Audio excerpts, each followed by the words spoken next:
I'm not going to speak for a long time, I hope, because I'm not an expert. You are the experts. You're dealing with it.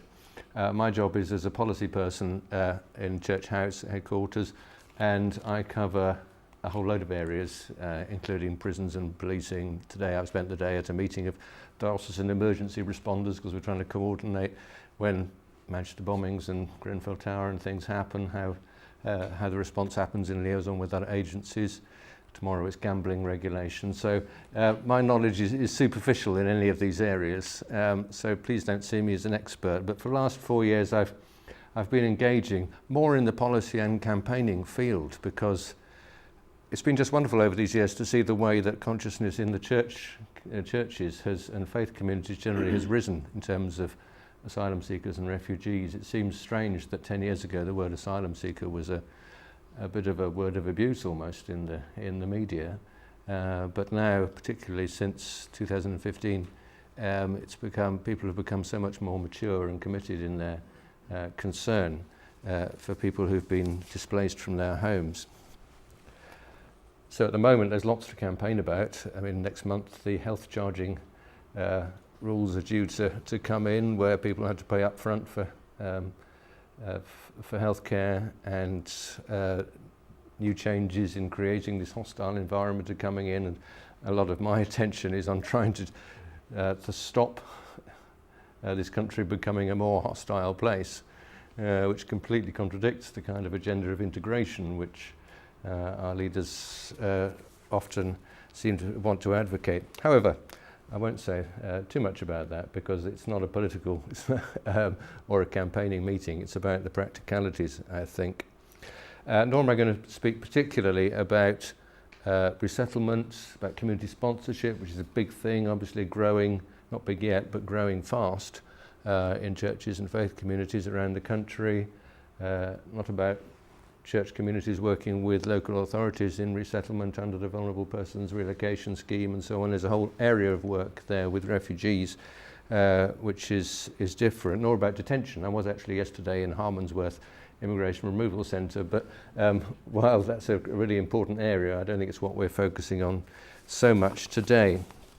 I don't think it would be very useful for me to go through in detail the guidelines, which after all we actually published last December, so they'll be out of date in some ways already. But they were very much drawn from the experience of some churches in particular, which have had a lot of experience.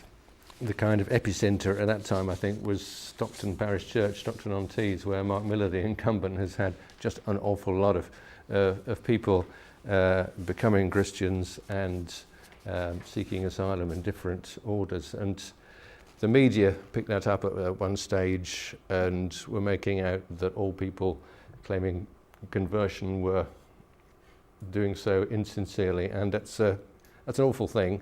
No doubt there are some, but it is for the discernment of Christian communities as to the people coming into them, and so many stories which are tragic, and where the faith is so transparent and wonderful in many cases, of people who've found a Christian faith. So the people we're dealing with largely are the spontaneous arrivals, people who've come to this country themselves. And again, government policy is tending to kind of want to split more and more those who are resettled direct from the region, who are good, from those who arrive spontaneously by themselves, who are less good. But these are all human beings, and as Christians, we want to treat them as such. The points at which we in the churches meet people who are or will be or have been seeking asylum are many and different, aren't they? There are some people who are at the very beginning of the process, that screening interview and then the substantive interview. And in the Church's Refugee Network, which is an ecumenical group that I'm a member of, we've been pressing for years to have better standards of the assessment of the credibility of those applying for asylum. In your pack there's that JPIT guidance, which I think has been around for some time. I think it's been updated, but there are members of the group with me who since 2005 have been working with the Home Office to try and improve the standards on part of caseworkers And it's very difficult because the Home Office have been consulting our group on how to improve the assessment of credibility, but to be honest, the grade at which the caseworkers work, what they're paid and the qualifications and the standard of skill and competence and experience you're going to get at that level just falls short continuously. So again and again we have these stupid stories of people being asked to name the 12 apostles or say, ask how you cook a turkey or whatever. Which colour is the Bible cover? That's right, that sort of thing. We've all come across them. But although it's funny, it's not funny because it really happens and it's still happening. People are still citing cases where this happens.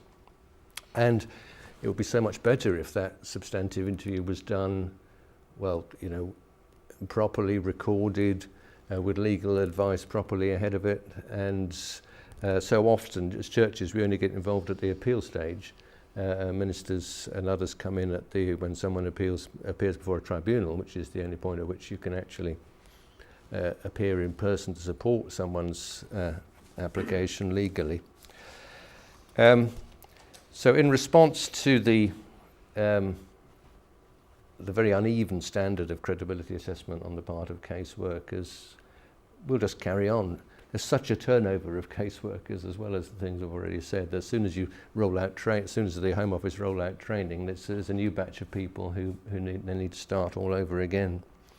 So you're never going to solve the problem that way. The processes have somehow got to be improved.